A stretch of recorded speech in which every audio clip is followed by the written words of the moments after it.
अजमेर का महल दिलकशी में अपनी मिसाल आप था। जहाँ की शहजादी बहुत हसीन और नेक दिल थी। एक दिन उसने अपनी माँ मलका से बाग की सैर पर जाने की इजाज़त मांगी। शहजादी अपनी मलका माँ को बताए बगैर कहीं नहीं जाती थी। चनाचे वो एक बग्गी में बैठकर बाग की सैर करने के लिए रवाना हो गई। बाग बहुत हसीन, सरसब्ज और शादाब था। फूलों की खुशबू माहौल को ताजगी बख्श रही थी। शहजादी बाग के नज़ारों से लुत्फ़ अंदोज़ हो रही थी।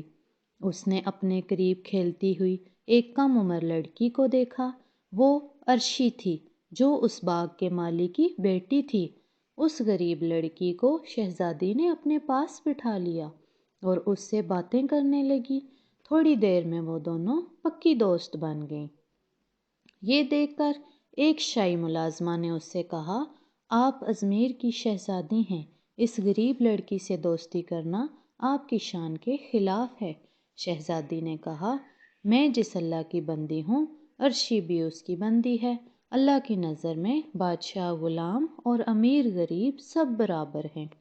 गर्ज शहजादी हर हफ्ते बाग की सैर को आती और अर्शी से भी मिलती, जिसके साथ इसकी दोस्ती और पक्की हो गई। शहजादी अर्शी के तोहफे भी लाती थी। दोनों सहेलियां मिलकर खूब सैर भी करती और बातें भी करती। शहजादी को अपनी गरीब और चंचल दोस्त अर्शी बहुत पसंद थी। एक रोज़ शहजादी बाग में गई तो अर्शी ने उसके सलाम का जवाब ना दिया और चुपचाप चली गई। शहजादी भी हैरान परेशान महल में वापस आ गई।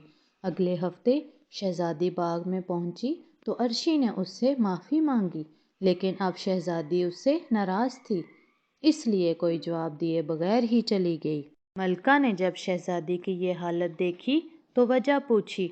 शहजादी ने बताया, मलका ने अर्शी के बाप माली को नौकरी पर बहाल कर दी।